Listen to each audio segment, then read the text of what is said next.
अस्सलामु अलैकुम वरहमतुल्लाहि वबरकातुहू। मैं मोहम्मद इम्तियाज़ पलामवी। मुअज़्ज़ज़ नाज़रीन, बरेली मजहब के उलमा झूठ बोलकर किसी लफ्ज़ का गलत सलत माना व मतलब बयान कर अवाम को गुमराह करते हैं।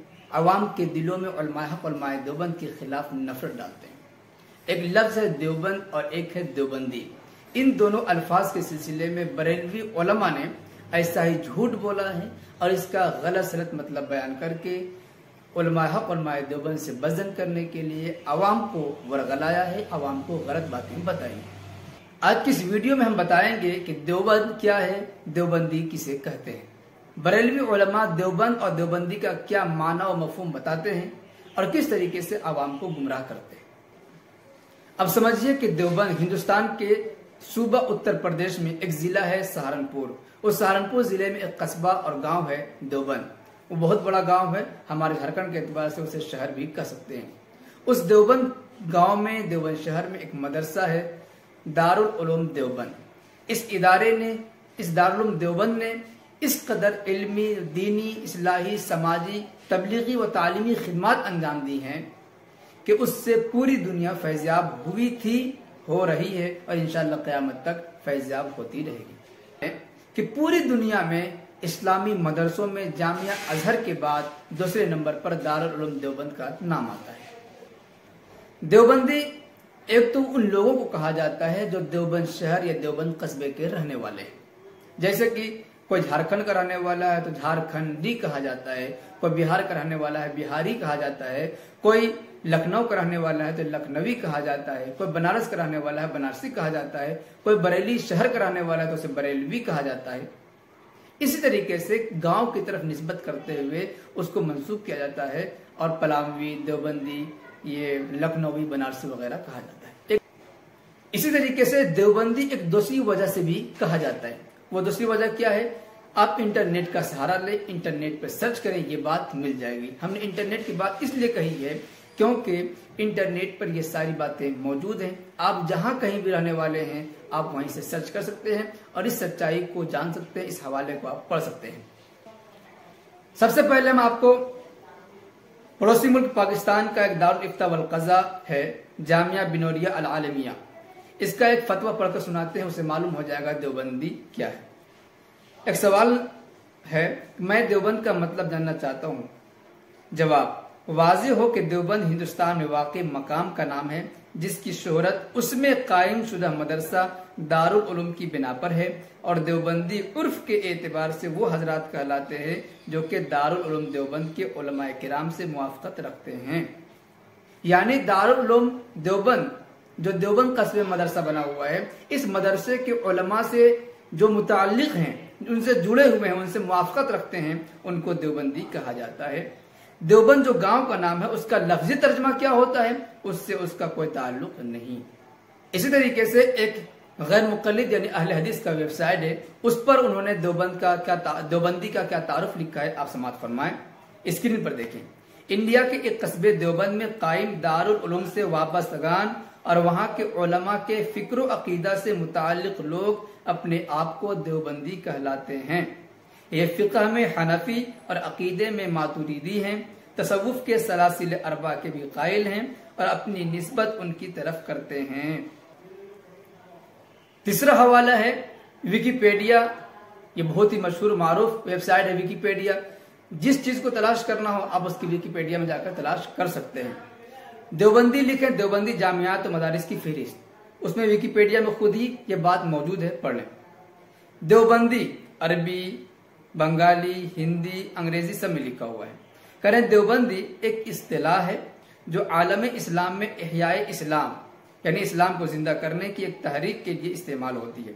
देवबंदी इस्तिलाह है जो आलम इस्लाम में इहयाए इस्लाम की एक तहरीक के लिए इस्तेमाल होती है। उसका मरकज बुनियादी तौर पर भारत, पाकिस्तान, अफगानिस्तान और बांग्लादेश में है और अब वो बरतानिया में भी फैल चुका है और जुनूबी अफ्रीका में भी उसकी मौजूदगी है।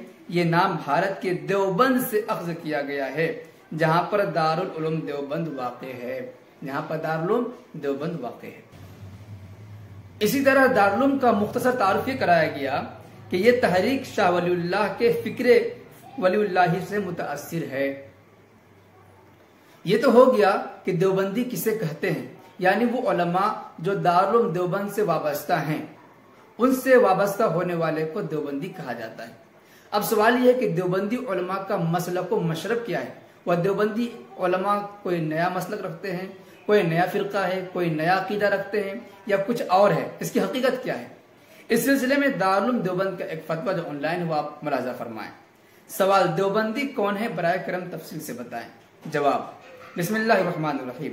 जो लोग सहाबा किराम ताबईन के मजहब पर अमल करते हुए इमाम अबू हनीफा रहमहुल्लाह के मुक़ल्लिद और अपनी पूरी जिंदगी को नबी अकरम सल्लल्लाहु अलैहि वसल्लम की हिदायत के मुवाफिक इत्तिबाए सुन्नत में गुजारते हैं और हुजूर अलैहिस्सलाम के इरशादात व तालीमात को आम करना, दूसरे लफ्जों में इहयाए सुन्नत यानी सुन्नत को जिंदा करना और इम्हाए बिदअत यानी बिदअत को मिटाना उनका मकसद है, यानी उलमाए देवबंद का मकसद है। इन्हीं को लोग देवबंदी कहते हैं, जो दारुल उलूम देवबंद की तरफ निस्बत किया जाता है।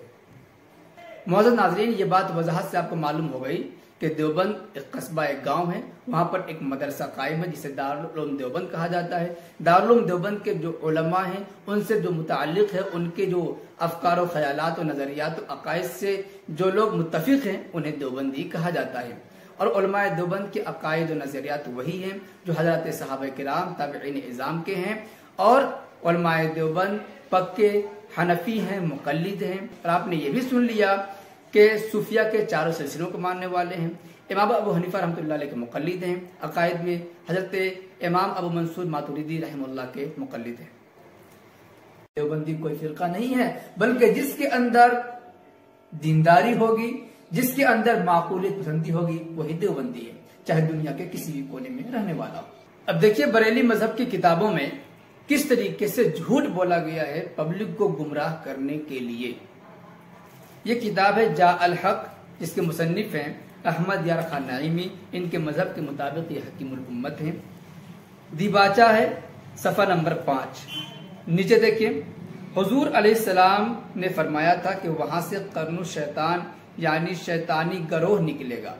उर्दू में कर्नु शैतान का तर्जमा है देवबंद। कर्नु शैतान यानी जहां से देव निकलेगा, शैतान निकलेगा, उसका नाम है, उसका उर्दू तर्जमा है देवबंद। उर्दू में देव कहते हैं शैतान को, और बंद बमाना गिरोह, ताबेदार, या ये इजाफत मकलूबी है, यानी बंदे देव शैतान की जगह। आपने सुना कि किस तरीके से झूठ बोला गया, गलत तर्जुमानी की गई, गलत मतलब बयान किया गया और अपनी आवाम को बेवकूफ बनाया गया उलमाए हक उलमाए देवबंद से बज़न करने के लिए। मैं पूछना चाहूंगा इस मुफ्ती अहमद यार खान नईमी समेत तमाम दुनिया बरेलियत से कि क्या हुजूर पाक सल्लल्लाहु अलैहि वसल्लम ने इसी देवबंद का नाम लेकर कहा था कि वहां से शैतानी गरोह निकलेगा? आपके पास क्या हवाला है? आप साबित करें कि इसी देवबंद के लिए हुजूर पाक सल्लल्लाहु अलैहि वसल्लम ने ये इरशाद फरमाया था। इसी तरीके से जो दूसरा तर्जमा किया गया, देव कहते हैं शैतान को, चलो ये मान लेते हैं, और बंद बमाना गिरोह, ताबेदार। अब बरेलवियों से सवाल ये है कि आप बताएं कि बंद का माना गिरोह किस लुगत में लिखा हुआ है? बहुत बड़ा झूठ है। हम आपको उर्दू लुगात दिखाते हैं कि बंद का क्या माना होता है, कहीं पर भी गिरोह लिखा हुआ नहीं है। नमूने के तौर पर हम 3 लुगात जो उर्दू में हैं उनको पेश करते हैं। देखें, पहला है फिरोजुल लुगात, सफ़ा नंबर 217। यहाँ पर बंद बहुत सारे मानी बयान किए गए हैं। बंद का एक माना जोड़, अज़्व, दूसरा माना गिरह, गांठ। गिरह लिखा हुआ, गिरोह लिखा हुआ नहीं है। हमने निशान लगा दिया, पूरे इस निशान के अंदर, घेराव के अंदर दिखाएं, कहीं पर भी गिरोह का लफ्ज़ इस्तेमाल हुआ। गिरोह नहीं बल्कि गिरह, गिरह। उसने रा के बाद वाव बढ़ा दिया है, धोखा दिया है, ताकि लोग हवाला पढ़ेंगे नहीं, बस जो हमने बता दिया गुमराह होकर पढ़ते रहेंगे। गिरोह नहीं लिखा है, गिरह लिखा हुआ, लेकिन वाव जानबूझकर बढ़ाया गया झूठ बोलने के लिए। ये तो फिरोजुल लुगात का हवाला है। दूसरा हवाला है फरहंगे आसफिया, सफ़ा नंबर 414। इसमें भी आप देखें, निशान हमने लगा दिया है, पूरा घेराबंदी कर दी है पीले रंग से। बंद पूरे घेराव के अंदर आप देखें कि बंद के माना गिरह तो लिखा हुआ है, लेकिन गिरोह रा के बाद वाव के इजाफे के साथ कहीं पर आपको नहीं मिलेगा। ये तीसरा हवाला है नूरुल लुगात, सफ़ा नंबर 631। इसमें भी हमने निशानबंदी कर दी है, पूरा 1.5 सफ़े की निशानबंदी की है। आप देखें कि बंद का कहीं पर गिरोह का माना किया गया हो, नहीं दिखा सकते आप। गिरह दिखा सकते हैं, गिरोह नहीं दिखा सकते। अगर आपके पास कोई और हवाला हो जहां पर बंद का माना गिरोह किया गया हो तो आप साबित करें। मुअज़्ज़ज़ नाज़रीन, ये तो हमने एक झलक दिखाई है कि बरेलवी उलमा किस तरीके से अपनी अवाम को गुमराह करने के लिए, उलमा देवबंद से बज़्ज़न कराने के लिए झूठ बोलते हैं, झूठ का सहारा लेते हैं, लफ्ज का गलत तर्जमा भी करते हैं, गलत मफहूम भी बयान करते हैं। अब अगली बात समाअत फरमाएं, देवबंद का कुछ भी माना आप निकाल लें, कुछ भी माना निकाल लें, माना व मफहूम से कोई मतलब नहीं है। बहुत सारी जगह ऐसी हैं जिनका नाम आप सुनेंगे तो आप हैरान रह जाएंगे, लेकिन क्या उस नाम की वजह से किसी इंसान को कहा जा सकता है कि उस नाम की मुनासिबत से वो इंसान भी है? मिसाल के तौर पर आपको हिंदुस्तान में बहुत सारे इलाके ऐसे मिलेंगे जिनका नाम है रामपुर, सीतापुर, भगवानपुर। इन इलाकों में मुसलमान भी बसते हैं। अब अगर कोई मुसलमान सीतापुर का रहने वाला, बहुत सारे मुसलमान बसते हैं, अगर अपने नाम के साथ मिसाल के तौर पर अहमद रजा सीतापुरी, किसी का नाम हो अहमद रजा सीतापुरी, तो क्या मतलब वो अहमद रजा सीता की पूजा करता है? किसी के नाम हो अहमद यार खां रामपुरी, तो क्या मतलब वो राम की पूजा करता है अहमद यार खां? किसी के नाम मान ले नईमुद्दीन भगवानपुरी, तो क्या मतलब नईमुद्दीन भगवान की पूजा करता है? क्या मतलब यहां के तमाम लोग भगवान की पूजा करते हैं? ऐसा नहीं होता है। अगर इस तरीके से गलत सलत माना मतलब बयान करते रहेंगे तब तो जितने भी गांव के नाम हैं, खासतौर से जो हिंदवाना गांव के नाम हैं, वहां पर बसने वाले मुसलमान हैं, वह तमाम के तमाम उस जद में आ जाएंगे और आपके बताए हुए तरीके के मुताबिक तमाम के तमाम लोग मुश्रिक काफिर हो जाएंगे, देव के बंदे हो जाएंगे। उम्मीद है बात समझ में आ गई होगी। अल्लाह पाक अमल समझ की तौफीक अता फरमाए, ऐसे धोखेबाजों से, दगाबाजों से, झूठों से उम्मत मुस्लिमा की हिफाजत फरमाए, आमीन। अगर हमारा यह तबसीरा आपको पसंद आया हो तो वीडियो को लाइक करें, खूब शेयर करें ताकि इस हकीकत से पूरी दुनिया वाकिफ हो सके। शुक्रिया, जज़ाकल्लाह। अस्सलामु अलैकुम व रहमतुल्लाहि व बरकातुहू।